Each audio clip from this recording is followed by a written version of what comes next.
So, aloha everyone. Thank you so much for being here today at another session of the Women, Leadership, and Sustainability Affinity Group. Today's session will be on sustainable action through time, lessons from the past, and strategies for the future. Before we begin, I'd like to go over some housekeeping rules. This session will be 1 hour. During this time, if you have any questions, please utilize the Q&A function on your screen. It should be at the bottom.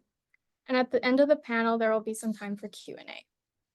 I'd now like to introduce our moderator for the day, Amanda Ellis. Amanda Ellis is the lead for the EWC Affinity Group on Women, Leadership, and Sustainability. She is a former UN ambassador that currently serves as the executive director in the Asia Pacific for the ASU Global Institute of Sustainability and Innovation. She's also the senior director of the ASU Julie Ann Wrigley Global Futures Laboratory and a professor of practice at the Thunderbird School of Global Management.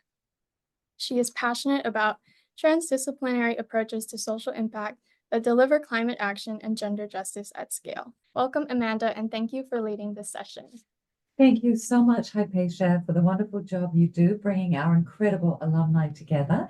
And we are so lucky today, everybody, to have our president, Suzanne Puanani Vares-Lum, with us, who we have grabbed because she's just done an amazing session with the USAID Assistant Administrator for the region, Michael Schiffer, and she is actually late for another appointment. So we're so grateful, President Vares-Lum, that you've been able to join us today. We know that this affinity group is very close to your heart. So thank you for joining us to say a few words.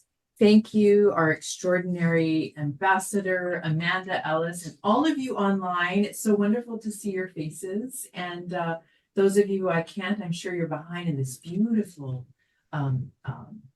forests, green, lush forests that reminds us about sustainability and women's role in it. So it's such an honor to be here, and I'm going to present to Amanda this little necklace that was made by Kumuhula Chinkimohoi. Kumuhula is a master hula teacher. For those of you in other countries, a kumu is a master teacher and won several of our master hula competition called the Merry Monarch.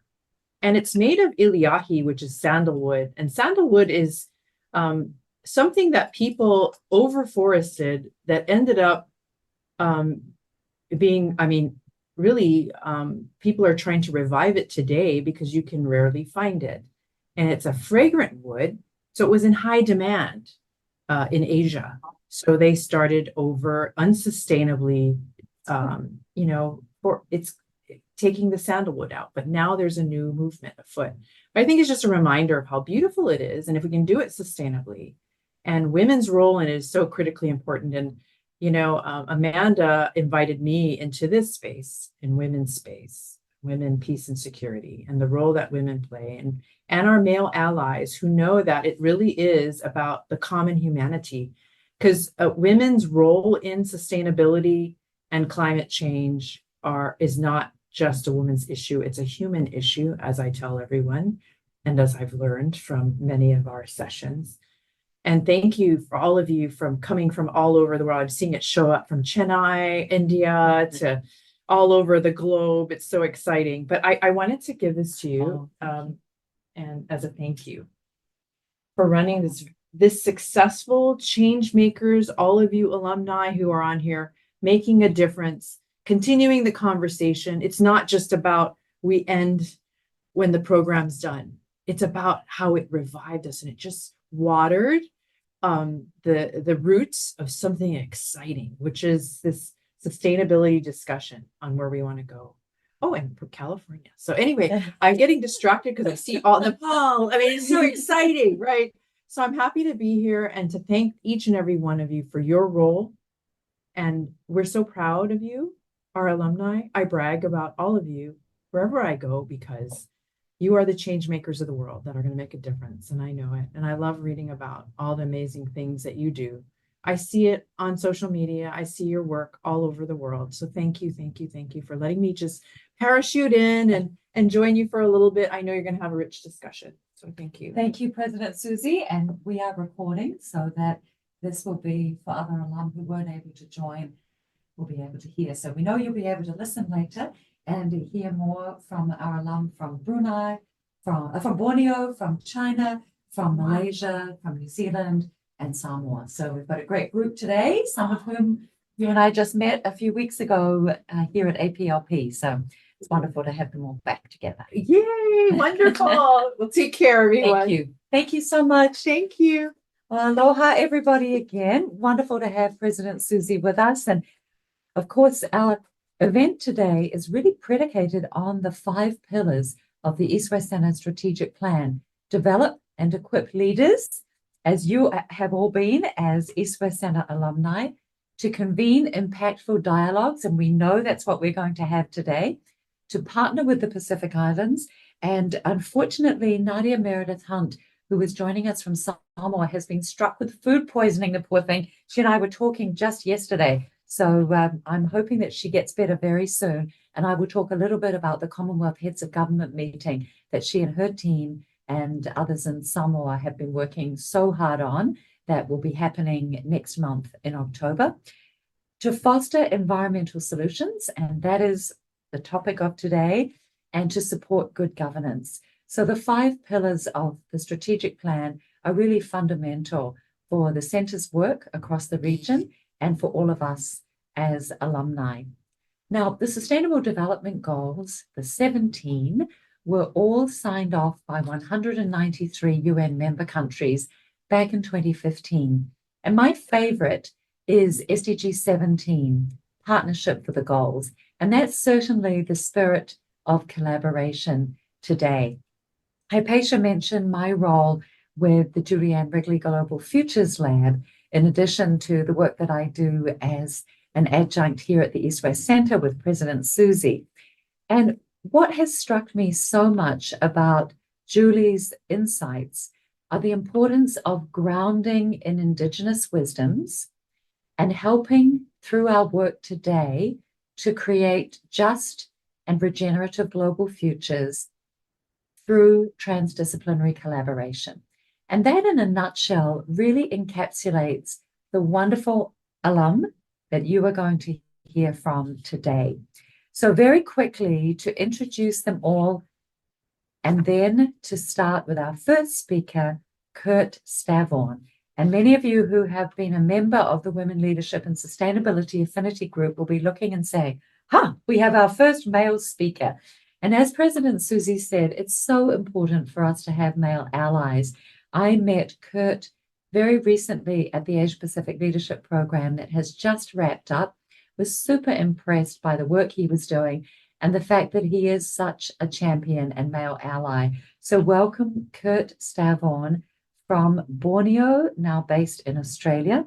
Our second speaker will be Angel Marie Isik, who is based in Malaysia, and will be telling us about unregulated and unreported and illegal fishing and the work that her NGO is doing to help create sustainability in that area in the oceans.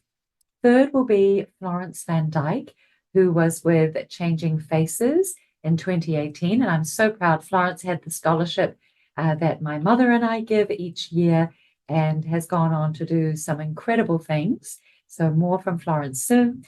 And finally, last but not least, by any means, Nan Chen from China. So a wonderfully diverse group who will be helping us to traverse the landscape as just discussed.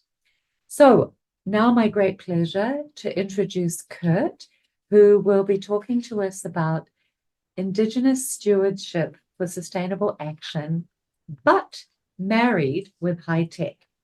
Kurt is an Indigenous lawyer and a legal technologist who has a special interest in how AI can perpetuate Indigenous wisdom in justice, economics, and the environment.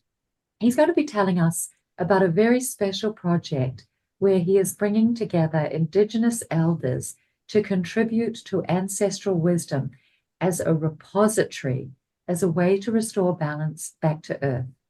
Kurt's vision is to harness federated learning. And Kurt, I just loved that phrase when I heard it. It's a collaborative form of machine learning using multiple clients to ensure data sovereignty. So we're so interested to hear from you, Kurt, as a recent proud alumnus, just self-described, of the Asia Pacific Leadership Program, how you hope to continue empowering Indigenous communities all around the world in what you call the spirit of intersectional allyship and collaboration. The floor is yours. Wow. Thank you so much, Amanda, for that very kind introduction. And thank you everyone for joining us today. I can certainly feel the love today from everyone from the screen. So I'm feeling the energy. I certainly hope I can live up to some of the goals that I've set up for myself, which I was able to get some greater clarity on while I was doing the Asia Pacific Leadership Program at the East West Center, bringing together, I guess, three things that I hold very dearly to me, which is empowerment of Indigenous and marginalized communities, the environment, and technology. I like to call myself a global citizen and a steward of the earth, and that's on my LinkedIn profile. And that's how many of us, I guess, Indigenous people see ourselves. And so with that said, I know it's been 8 years since we as a collective has joined the Paris Climate Agreement. And today we are nowhere near reaching our target of limiting global warming. So I guess I have to ask myself, perhaps it's time for us to reframe our understanding of sustainability. Perhaps it's time for us to reclaim Indigenous wisdom, or as I prefer to call it, to decolonize Indigenous wisdom, to present a holistic view of care that integrates community, environment, and spirituality. So on my island of Borneo, we have a term we call sogit, which means to cool or to cool down. But it's used more as a kind of a restorative principle, which I think is quite appropriate given our current crisis with global warming. So we have a lot of ancient wisdom that we can learn from. And as the majority of the biodiversity that's left in this world today is under the stewardship of Indigenous people, we feel that it's only right that our voices should be heard and respected, or finally heard and respected. So the Indigenous AI Alliance project, it's quite a mouthful, aims to achieve three things. Firstly, is to create a repository of Indigenous data within a framework of good data sovereignty practice. Secondly, we aim to use AI to harness all this data in order to inform a holistic understanding of sustainability, as well as restorative justice. And thirdly, to ensure that Indigenous communities are not left even further behind in the AI race today. So there are some pretty obvious challenges to a project like this, but I think the main one for me is data sovereignty. So it's something that has been quite prevalent in our circle since the advent of big data. I feel like data sovereignty is key to the equal redistribution of the benefits of AI. I guess technology in general. So I think data sovereignty is key.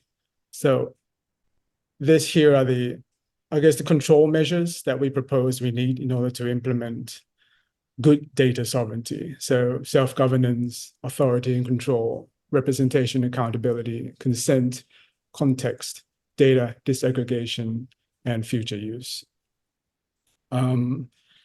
This is key to us becoming good guardians of Indigenous data, which, like the land that we live on, we regard as sacred.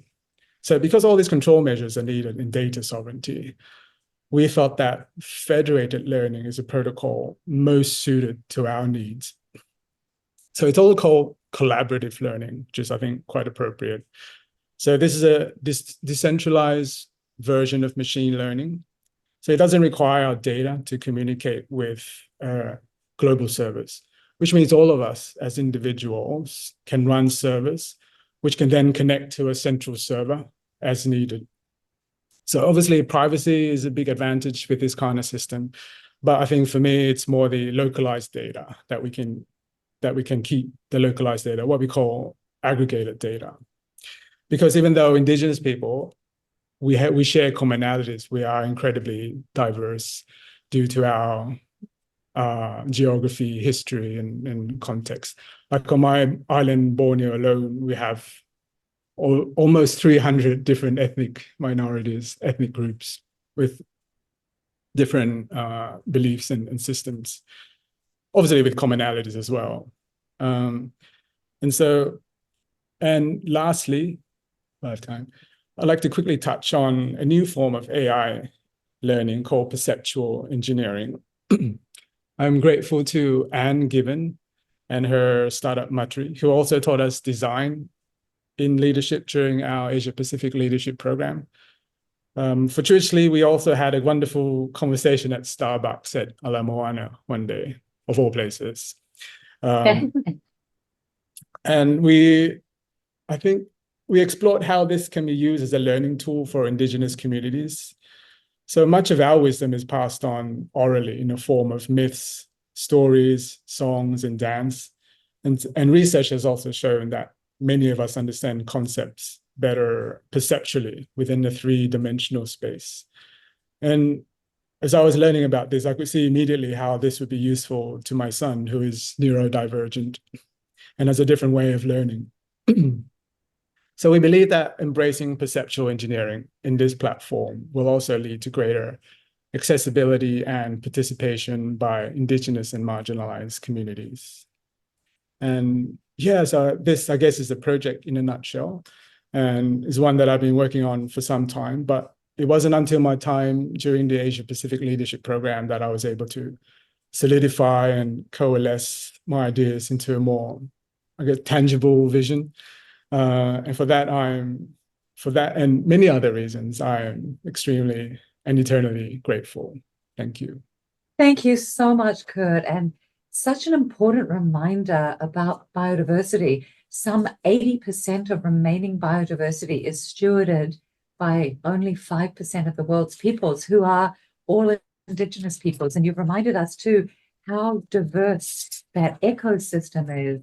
Loved your piece around time to reclaim ancient indigenous wisdoms and words to be respected. So thank you.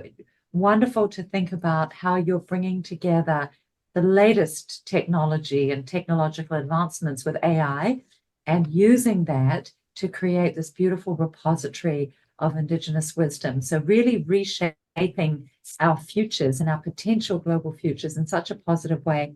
Thank you so much, Kurt.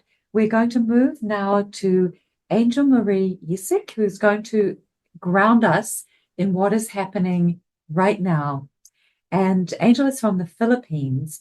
She is a dedicated researcher and campaigner at the Environmental Justice Foundation, which is an international nonprofit committed to safeguarding the environment and advocating for our fundamental human right to a secure environment.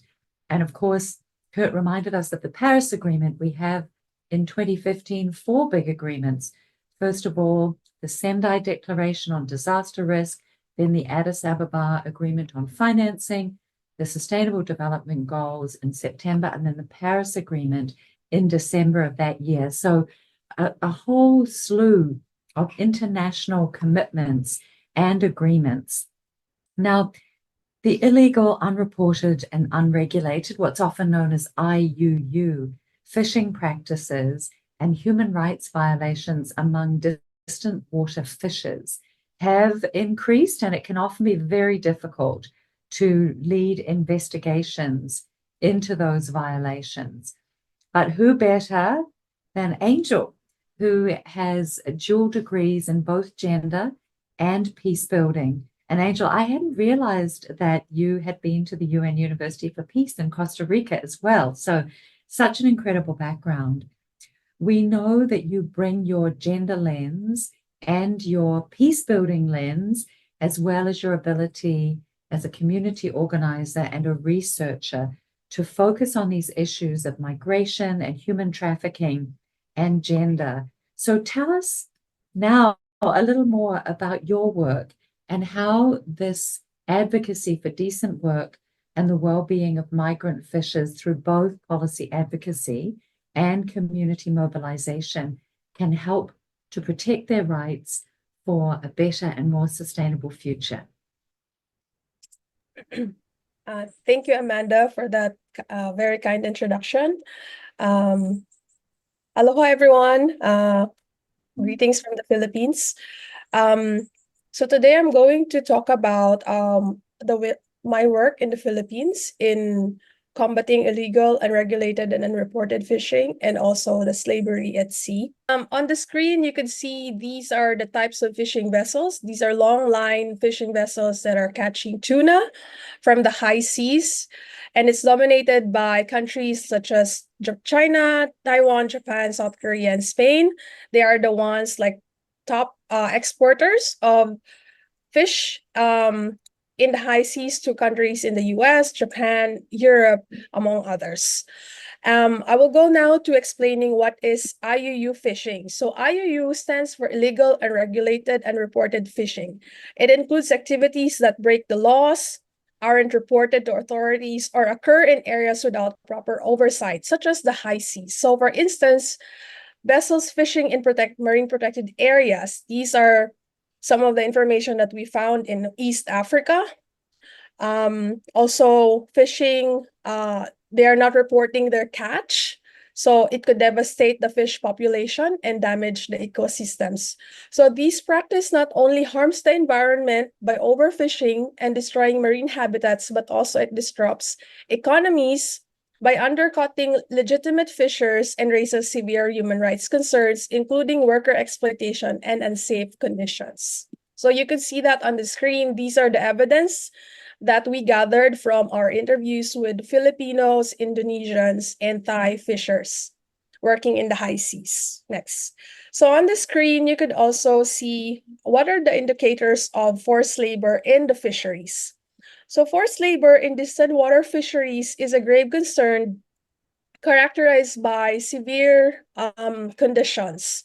So as you can see in the screen, these are some of the indicators based on ILO forced labor indicator, which includes abuse of vulnerability, deception, restriction of movement, retention of identity documents, among others.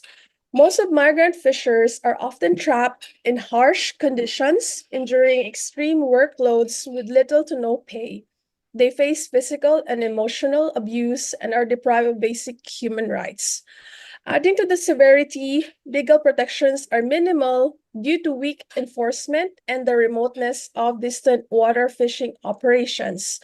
Workers are isolated at sea for months or even years, leaving their suffering largely unseen, and their opportunities for justice are limited when they go back in their home countries. So addressing these issues requires stronger legal frameworks, better enforcement, and increased visibility to protect these vulnerable individuals and ensure fair working conditions. So what is the role of an integrated approach? Our organization co-chairs the Coalition for Fisheries Transparency, and we developed the 10 principles for global fisheries transparency. These principles addresses the lack of transparency and accountability in the fishery information activities and decision-making that has enabled mismanagement, illegal fishing, human rights and labor abuses, and fraud and corruption in the fisheries. So these 10 principles mainly focus on 5 areas. The transparency. So by making fisheries data publicly available, it promotes accountability. Second is participation. By involving stakeholders, including communities, decision makers, makes inclusive governance in the fisheries.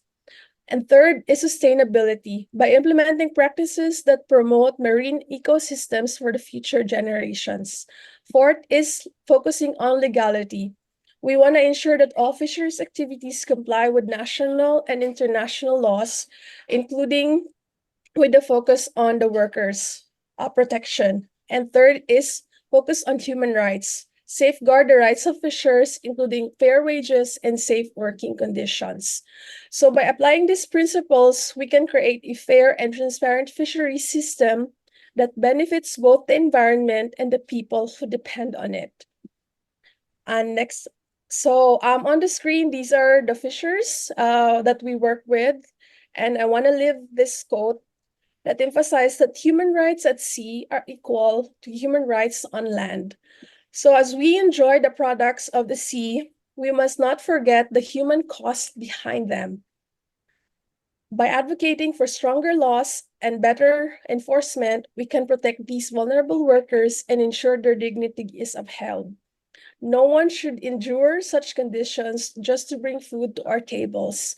Let us make sure that no fish on our plate comes at the price of human suffering. Thank you for listening. Angel, thank you. That was so powerful. Let us make sure that no fish on our plate comes at the expense of human suffering. And when you talk about slavery at sea, this devastation of the oceans, the fact that it destroys the environment and the fish populations, as well as exploiting human beings and disrupting economies, you made a very powerful case for action, and love the fact that you had the 10 principles for global fisheries transparency as a way of enacting those. I'm a stickler on subsidies too, and I know that there's a lot of money provided by some of the distant water fishing nations to their fleets that make it viable for them to be carrying out this kind of fishing. Whereas if the subsidies were not there, it would not. So that's another distortion too. Fantastic. And we look forward to having more questions with all of you. Now, my great pleasure to introduce, going from an international non-profit to a national government agency. So Florence van Dijk is the Global Sustainability Lead at New Zealand Trade and Enterprises. She's also the Changing Faces alum and the co-founder of Chia Sisters, which is an international multi-million-dollar sustainable beverage company, which is also zero carbon, B Corp, and Angel, you'll be very pleased to know, living wage certified. So Florence, we're delighted to have you with us to tell us about your work for government, and perhaps later the Q&A, we can talk a little bit more about Chia Sisters. Thank you so much, Amanda. I'll start with my pepeha. Haere takamua, takamuri, kua iwhai, tina koutou katoa, ko whangamoa tumonga, ko mahitahi te awa, ko aurere te moana. Ko Florence tōku ingoa, tēnei te mihi mahana kia koutou, tina koutou, tina koutou, tina koutou katoa. Next slide, thanks. So I wanted to start that way. This is how we often introduce ourselves in New Zealand. And we introduce ourselves like this because in our indigenous culture, the Māori culture, where you come from, your connection to the land is more important than anything else. So I just introduced my mountain, my river, my beautiful lake here, the ocean where I grew up. And it's because that comes first, over and above your name, and definitely over and above your job title. And today I'm going to touch on three things. Firstly, the New Zealand context. There are a couple of New Zealanders on this call, Amanda being one of them, but my guess is many people don't know much about our small island nation. Secondly, I'll share how we're using Te Ao Māori, a Māori worldview, to shape our trade and enterprise, our government export sustainability strategy. And thirdly, share an example of how Māori businesses are leading the way when it comes to sustainability and trade. So to start with, this is a little bit about New Zealand. I've highlighted Australia there as well to show that they are two different countries. We are a former colony of the UK. We're very geographically isolated. So I've been asked many times when I'm overseas whether there is a bridge between New Zealand and Australia, but they are 2,500 miles apart. So no, there is no bridge. Our population is 5 million, but we have 25 million sheep. We have a small economy, $72 billion, and we're very reliant on trade. We can only pay for the goods and services that we import from overseas by selling exports to other countries. So our international trade makes up about 60% of our total economic activity, which is quite unique. And we draw on a lot of indigenous wisdom, and legally this comes through Te Tiriti, or the Treaty of Waitangi, which is a partnership between New Zealand, between our indigenous New Zealanders, Māori, and the British, who came here in the 1800s. And unlike Australia and many other former colonies of the UK, New Zealand does have this formal treaty, and it is a true partnership that was signed by both sides, and it hasn't played out fairly, but it is now being used as a tool to revive Māori language, culture, and here at New Zealand Trade and Enterprise, our businesses too. And today, interestingly, when it comes to the point about Paris agreements, New Zealand is paving the way with climate-related disclosures. So as of the 1st of January this year, every single listed New Zealand company and financial institution with assets over $1 billion has to now report publicly on its carbon footprint, including Scope 3 emissions, its climate governance, its climate strategy, including risks and opportunities, which is quite unique globally, and our carbon metrics and targets. And at New Zealand Trade and Enterprise, where I work, we are so influenced by Te Ao Māori, and this includes a Māori worldview, and this includes our sustainability strategy. So I'll get you to jump onto that next slide. Perfect. So you can see here our sustainability strategy and definition aligns with the international ESG concept, environmental social governance, but we always deliver that through a Te Ao Māori lens. And we always talk about Mātauranga Māori. So that's basically a Māori way of being and engaging in the world. It's in its simplest form about kawa, which is our cultural practices, and tikanga, our cultural principles. So you can see there in the green, Mātauranga Māori. When we consider sustainability best practice, we turn to Mātauranga Māori, thousands of years of local knowledge that recognises the indivisibility of tangata, people, and place, whenua. So it kind of comes back to that pepeha point at the start. In our Māori worldview, there is no division between people and place. They are one and the same. We call our indigenous people tangata, whenua, people of the land. And at New Zealand Trade and Enterprise, we think about sustainability in that way. With, you can see on the left-hand side there, the environmental, the social, the governance, but also genuine treaty partnerships, and honouring that partnership between the British and the Māori with kaupapa Māori, or a Māori way. And I really like this Māori proverb, ko o te awa, ko te awa ko o. So I am the river and the river is me. Back to that same concept about the indivisibility of people and the land. So this is a summary of our sustainability strategy on a page, and how New Zealand Trade and Enterprise is trying to transform New Zealand's economy from volume to value. And we know that investors, customers, consumers globally are asking for more sustainable products, and we are trying to shift our reliance in New Zealand on low value, so things like milk powder being exported with no brand, just as a straight commodity, to high value, so ethical, value add, high tech, innovative products.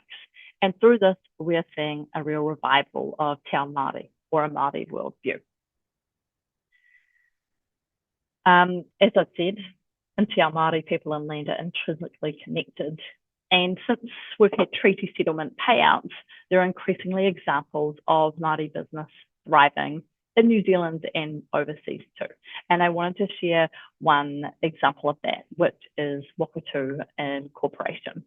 One of the best private sector examples of long-term intergenerational thinking, which is a core part of a Māori worldview. So Wapatu Corporation is an iwi-owned business. That means a tribe-owned business owned by 4,000 tangata whenua, people of the land. And it's a food and beverage producer and exporter of premium wine, seafood. They have craft beer. They own many orchards, a huge exporter of fruit and vegetables. And this organization has completely flipped the traditional short-term thinking on its head, which is usually a traditional view taken by business. So they've created Te Paewhiri, a little drawing snapshot of it is here on the screen. And that is a 500-year business strategy for what they want their business to look like in 500 years' time. And the vision of that strategy is tupuna pono, to be good ancestors. And it, in essence, acknowledges that to sustain long-term profits, that company Wapatu must take care of tangata, the land, and people. Whenua. Kia ora, thank you.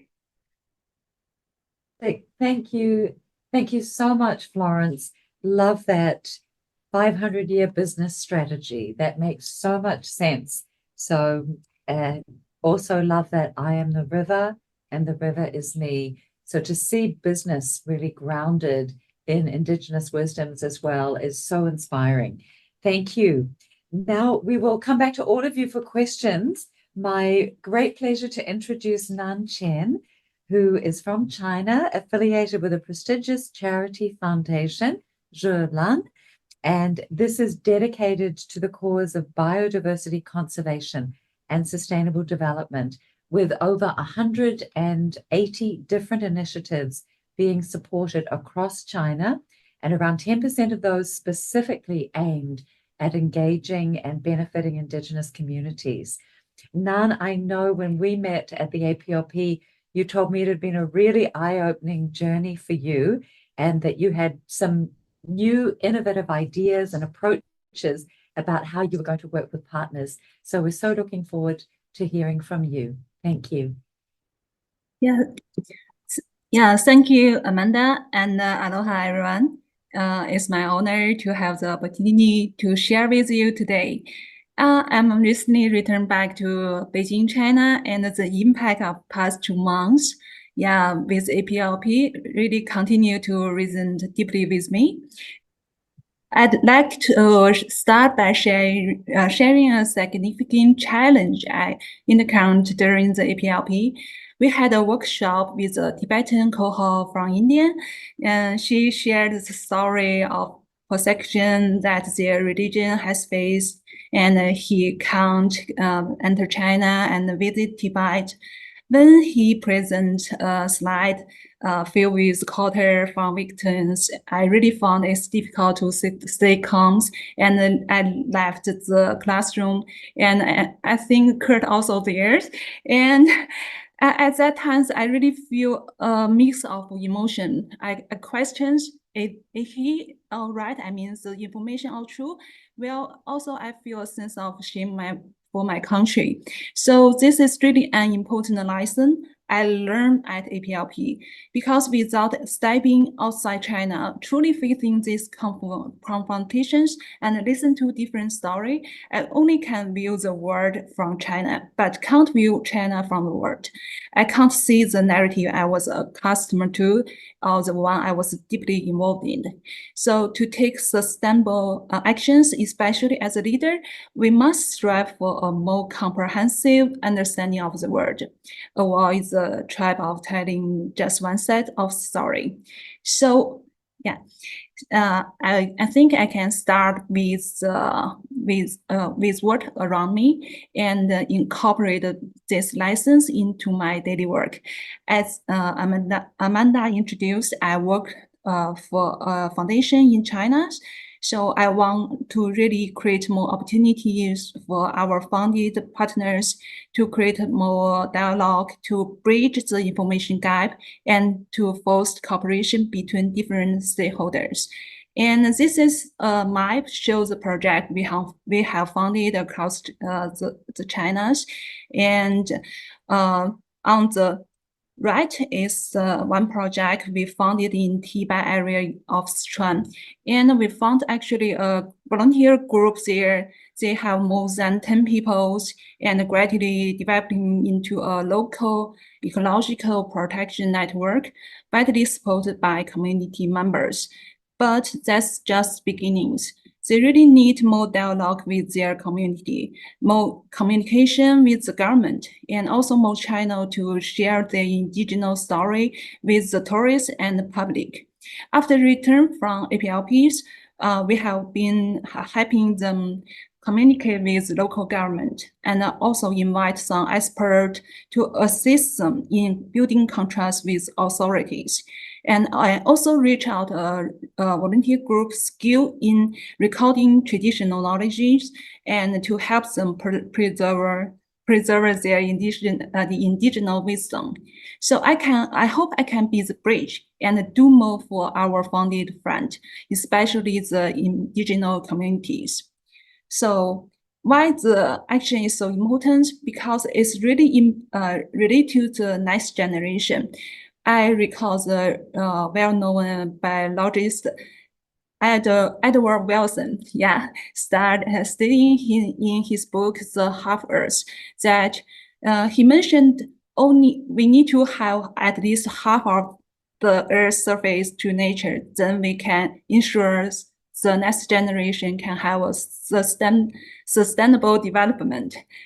So the next generation really face a more complex and fast-changing environment, and the world is becoming more interconnected.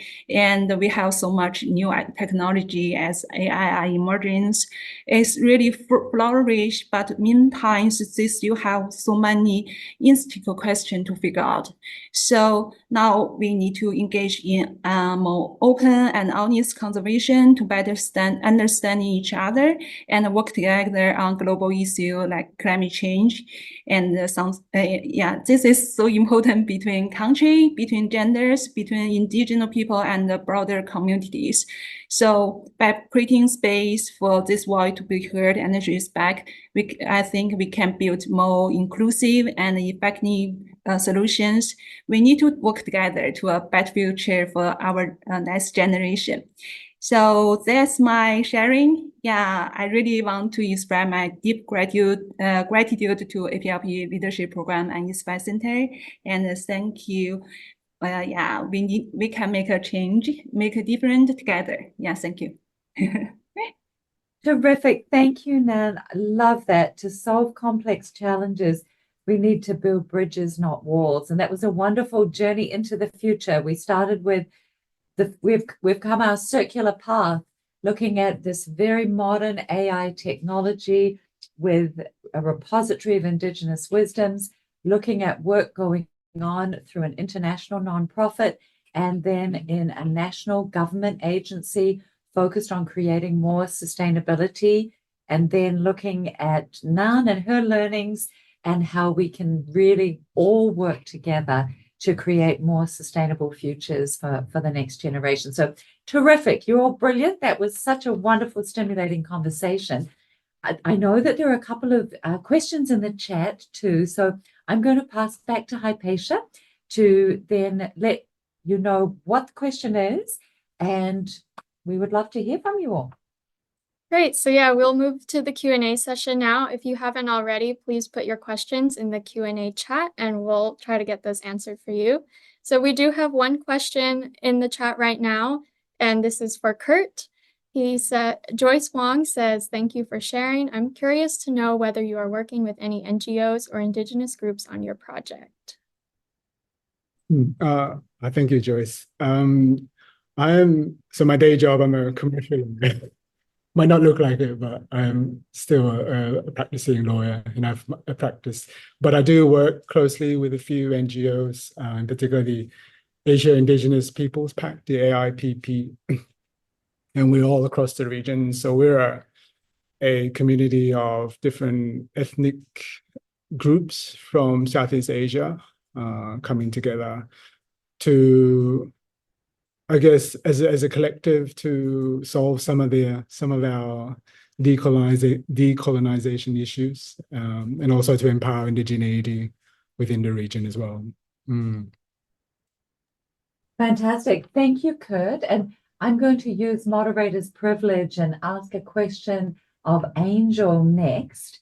Angel, you mentioned in the 10 principles for global fisheries transparency a couple of really practical things like each vessel should have a unique number and vessel tracking data should be public. Those were brilliant suggestions. Can you tell us, are you targeting governments to sign up to those 10 principles, or are you targeting the private sector and then trying to shine a spotlight so that those of us buying seafood know whether it is truly sustainable or not? Thanks. Okay, thank you, Amanda. It's targeted to both government and also the private sector, because the government, they are the ones who are for example, in the high seas, there are what we call the Regional Fisheries Management Organization. So they are the ones that govern all the activities in the high seas.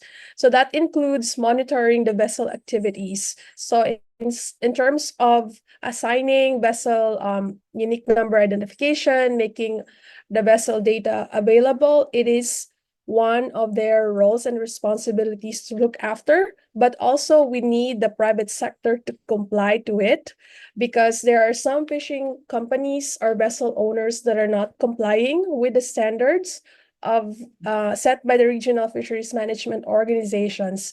So the 10 principles is actually a call both for the government and also the private sector. And also I would like to emphasize that in the principles, we also look into encouraging governments to ratify international instruments such as the ILO Convention 188, which focuses on the Work in Fishing Convention, wherein if it's ratified by the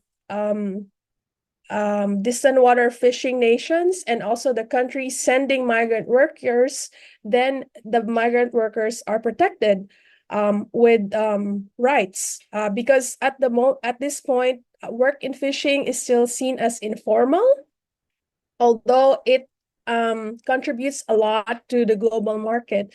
But with the Work in Fishing Convention, then it sets the standard for wages, working conditions, and the protection of the migrant workers.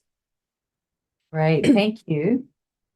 And since we're on the topic of fisheries, Angel, we have another question for you from Marufa. She's asking, is there any data about how many fishermen are illegal around the world, and what are the rules or guidelines to make them legal? And she says, great presentation. Okay, thank you. Actually, the fishers, they are not illegally fishing because they are recruited legally in the countries where they come from. For instance, in the Philippines, in Indonesia, and in Thailand. They have proper documentations when they leave the country to board these fishing vessels to work in the high seas. Thank you, Angel. And one more question in the chat.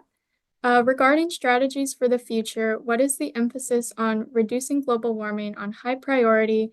Other island nations and ocean-facing cities can go underwater. This is from Ari Brara. I think in New Zealand, we feel very connected to and responsible for our Pacific Island partners. So recently, our PM selection was in the Pacific Islands at the Pacific Island Conference, and climate change was a very big topic, as you can imagine, on the agenda there. I still think that more needs to be done to protect these island nations, particularly at COP and other global events. So I would say, in New Zealand, we are taking a few small steps forward, but we need to run a little bit faster. And I think keeping them front of mind at international conferences is, particularly COP, is a good way to do that, because I know in the most recent COP, they were left out of some of the most critical conversations, and given they're most impacted, they should have the loudest voice at the table. And the Secretary General of the United Nations certainly echoed that at the recent Pacific Islands Forum in Tonga, when he said that the climate crisis is absolutely critical. I think he said we're on a highway to climate hell with our foot on the accelerator, and that the Pacific needed and island nations needed to be really front and center in that debate. So thank you Absolutely. very much for that, Florence. It's a critical issue. And of course, next year for every country, there are the nationally determined contributions due early next year in 2025.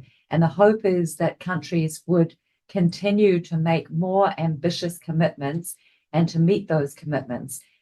One of the most important things we can do if we are in a democracy is to vote and try and put pressure on governments to really take action. So thank you all. And I know we're now on our final question. So Hypatia, would you like to read that very last one before we wrap up? We've got 5 minutes left. Sure, I'll leave this open to any of the panelists to answer, but the question is, how can we ensure that technological advancements respect and integrate Indigenous knowledge and concerns, particularly in land management and energy resilience, when considering alternative energy sources like geothermal? How can we effectively communicate the benefits of alternative energy to Indigenous communities, ensuring that these advancements are seen as complementary to, rather than destructive of, their land and traditions? I might start off, if I may. I think for us as Indigenous people, I think it's more the feeling of agency. So I think it's not that we're against innovation and technology. We're very much for it. It's just that we've never really been a part of it, and we've never felt like we were a part of the conversation. So I think having agency is important for us not to feel, I guess, patronized by technology, saying that this is what we should do, this is what's good for us. We feel that we have an equal amount of contribution that we can make to a sustainable future that would be of benefit to not just us, but for the whole world. So I think for us that dialogue is important, and that coming to us on the same footing, with respect, I think, and that's what it takes for us to sort of work together. And it's all about collaboration, and we're definitely for innovation. So I think that's a bit of a misnomer there, that we're against technology. Thanks. One takeaway that you would like to leave the audience with, perhaps either from your presentation or from your experience as an alum at the East West Centre? The compassion and kindness to the environment. Beautiful. Love it. Angel. Yeah, I think for me, it's our accountability to the present and the future generations through our action. Lovely. Florence. Intergenerational thinking. We need to think long term, especially when it comes to business. Beautiful. And that theme of intergenerational really came through. I'm going to give you each the takeaway that I am going to go home and think about tonight as a result of your brilliant presentations. Thank you all. And thank you, Hypatia, for doing the wonderful job you always do. So for me, Kurt, I was just so excited when you talked about your identification as a global citizen who is also a steward of the earth. And I am going to take that with me. Angel, when I look at the seafood on my plate, I am going to now be thinking every time of you and wanting to know for sure that that seafood is not the product of slavery at sea. Florence, I am the river, and the river is me. And finally, Nan, we all hope that, like you, we can become the bridge. So thank you all for a very rich discussion, grounded in Indigenous wisdom, sustainability, and human rights, and really underscoring the importance of transdisciplinary approaches for just and regenerative global futures for the next generation. Thank you all so much. We'll see you at our next Affinity Leadership Group. Aloha, everybody. Aloha. Kia ora. Thank you, Amanda. Thank you all. Aloha. Bye, everybody. And a few words on behalf of our Changing Faces alum, Nadia Meredith Hunt, who unfortunately was struck with food poisoning. Nadia has been working very closely with the government of Samoa to plan the Commonwealth Heads of Government meeting and the associated Youth Forum, Women's Forum, and the Business Forum. And that's going to be taking place in the third week of October in Samoa. I'm very excited to be going and to be speaking at the Business Forum. So we hope to see some of you East West Center alum there. Please reach out to Hypatia in the alumni office if you are going to be on the ground in Samoa, and we look forward to connecting with you there. Mahalo, thank you.